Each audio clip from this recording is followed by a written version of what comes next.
Hola mis queridos chilangos, ¿listos para un viaje al pasado?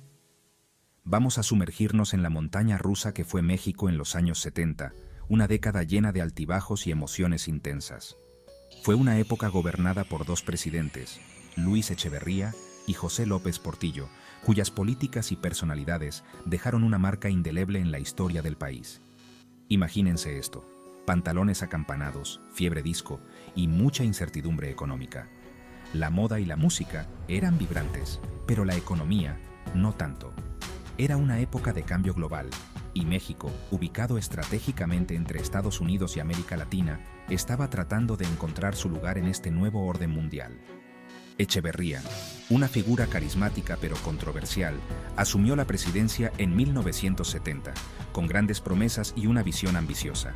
Prometió ser el campeón del pueblo, un líder que traería justicia y equidad a todos los rincones del país. Heredó un país luchando contra la pobreza, la desigualdad y los fantasmas de la masacre de Tlatelolco en 1968, un evento que aún resonaba en la memoria colectiva. 6 años después, llegó López Portillo, un hombre con una visión diferente y un enfoque distinto para enfrentar los desafíos del país. Su presidencia fue impulsada por una ola de optimismo alimentada por el descubrimiento de enormes reservas de petróleo, lo que parecía ser la solución a todos los problemas económicos. ¡Somos ricos!, prácticamente gritaba desde los tejados, llenando a la nación de esperanza y expectativas. Ambos presidentes enfrentaron desafíos similares: la necesidad de impulsar la economía, abordar las desigualdades sociales y navegar las complejidades de la Guerra Fría, que influía en todas las decisiones políticas. ¿Pero sus enfoques?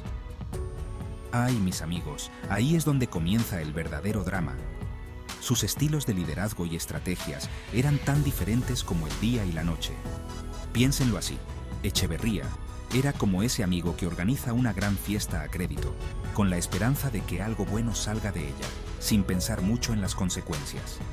Mientras tanto, López Portillo era el que encontró un boleto de lotería ganador y se fue de compras, solo para darse cuenta de que se olvidó de pagar la renta y las deudas se acumulaban.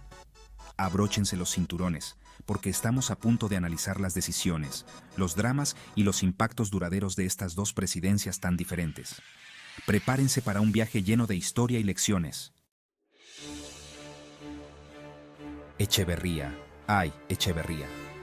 Era como ese amigo que tiene buenas intenciones, pero que también puede empezar una pelea en un cuarto vacío. Su temperamento era tan volátil como su política. Este tipo rebosaba carisma, siempre listo con un discurso apasionado sobre la justicia social y los derechos del pueblo. Sus palabras encendían los corazones de muchos, prometiendo un cambio que parecía al alcance de la mano.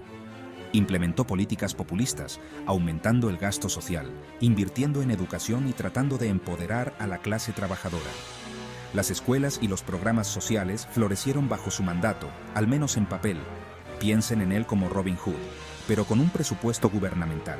Quería redistribuir la riqueza, pero la economía no siempre cooperaba con sus planes. Pero aquí está la trampa: Echeverría a menudo prometía más de lo que podía cumplir. Sus promesas, aunque bien intencionadas, a menudo se quedaban cortas.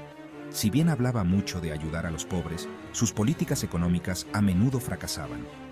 Las calles de México contaban una historia diferente, una de lucha y desesperación.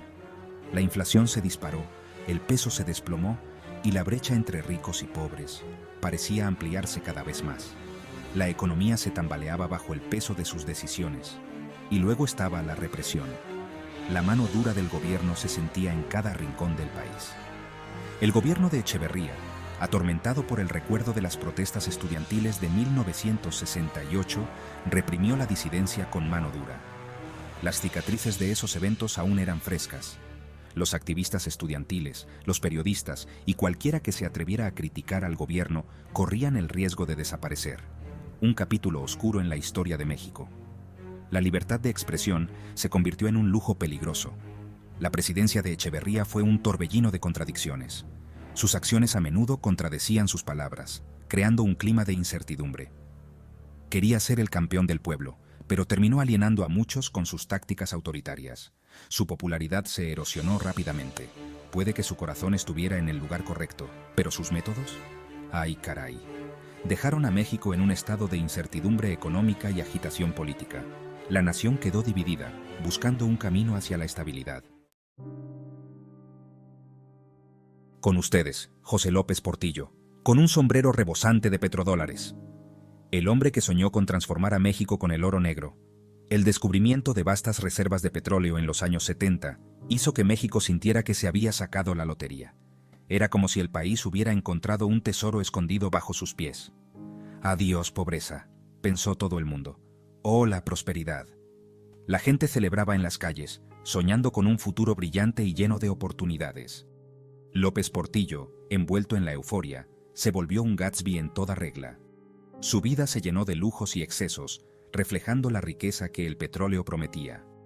Gastó generosamente en proyectos de infraestructura, programas sociales y, por supuesto, en sus amigos. Las inversiones fluían como el petróleo, con la esperanza de un México más fuerte y moderno. El petróleo era la solución mágica, la respuesta a todos los problemas de México. O eso creía él. Cada gota de crudo parecía prometer un futuro sin preocupaciones. Pero al igual que la resaca del tequila después de una noche de fiesta, los buenos tiempos no duraron. La realidad golpeó con fuerza y la euforia se desvaneció. El precio del petróleo se desplomó a principios de los años 80, dejando a México con una montaña de deuda y una economía en ruinas. La caída fue rápida y devastadora. López Portillo, en un momento de franqueza que sorprendió a todos, nacionalizó la banca en 1982, culpando a los especuladores extranjeros de los males de México. Fue un movimiento audaz y controvertido. Fue una medida desesperada, un último intento que finalmente no salvó la situación. La crisis económica continuó, y las esperanzas se desvanecieron. Su presidencia, antes llena de promesas, terminó con un suspiro, dejando un legado de inestabilidad económica y una advertencia sobre los peligros de jugársela todo a una sola carta, especialmente cuando esa carta está llena de petróleo volátil. La historia de López Portillo es un recordatorio de que los sueños de riqueza rápida pueden convertirse en pesadillas. Sección 4. Del auge a la crisis. Comparando estrategias económicas. Entonces, ¿cómo es que dos presidentes que enfrentaron desafíos similares terminaron con resultados tan diferentes? Se preguntarán. Bueno, mis compas, todo se reduce a sus estrategias económicas. Echeverría, con su gran corazón populista, intentó gastar para salir de los problemas. Inyectó dinero en programas sociales, con la esperanza de estimular la economía desde abajo hacia arriba. Es como intentar regar un jardín con una manguera contra incendios, bien intencionado, pero caótico y en última instancia ineficaz. López Portillo, por otro lado, apostó todo al negro, o mejor dicho, al oro negro. Pensó que la riqueza petrolera se filtraría y haría prósperos a todos. Pero cuando el dinero del petróleo se agotó, México quedó en la ruina, como una guayabera en el desierto. Ambos presidentes dependieron en gran medida de los préstamos, acumulando enormes deudas que perseguirían a México durante las décadas siguientes. Era como usar la tarjeta de crédito para pagar el alquiler. Claro, se siente bien en el momento, pero la factura siempre llega. Sección 5. Deudas, deudas por todas partes. Un hilo conductor. Hablando de facturas que llegan, hablemos de la deuda, amigos. Tanto Echeverría como López Portillo parecían tener la filosofía de cárguenlo a la habitación cuando se trataba del gasto público. Los programas sociales y las intervenciones económicas de Echeverría requerían préstamos masivos, lo que hundió a México aún más en números rojos. Era como agregar guacamole extra a tu ya costoso burrito. Claro, es delicioso, pero ¿es realmente necesario? López Portillo, impulsado por el optimismo petrolero, llevó los préstamos a un nivel completamente nuevo. Pensó que los ingresos del petróleo cubrirían fácilmente la deuda.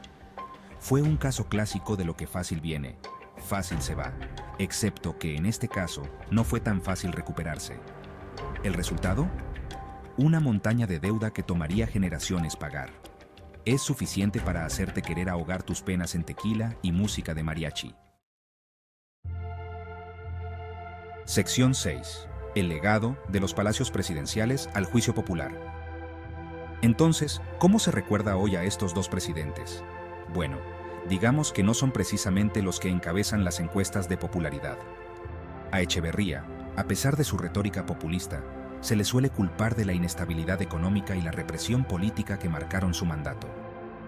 López Portillo, antes aclamado como el Salvador de México, se convirtió en sinónimo de la crisis de la deuda y la mala gestión económica de los años del boom petrolero. Imagínense pasar de ser el alma de la fiesta al amigo que todos evitan en las reuniones familiares. Ese es el legado de López Portillo en pocas palabras. La década de 1970 en México, una época de esperanza y agitación, se convirtió en una advertencia sobre los peligros de la ambición desenfrenada, la imprudencia económica y el atractivo embriagador del dinero fácil. Sección 7. Lecciones aprendidas o errores repetidos. Las presidencias de Echeverría y López Portillo ofrecen valiosas lecciones sobre la importancia de la responsabilidad fiscal, los peligros de depender demasiado de una sola industria crucial y la necesidad de transparencia y rendición de cuentas en el gobierno. ¿Pero aprendió México su lección realmente? Ese es un tema para otro día, mis amigos. Hasta entonces, brindemos, con tequila por supuesto, por el espíritu inquebrantable del pueblo mexicano, que ha capeado muchas tormentas y ha salido fortalecido del otro lado. ¡Salud!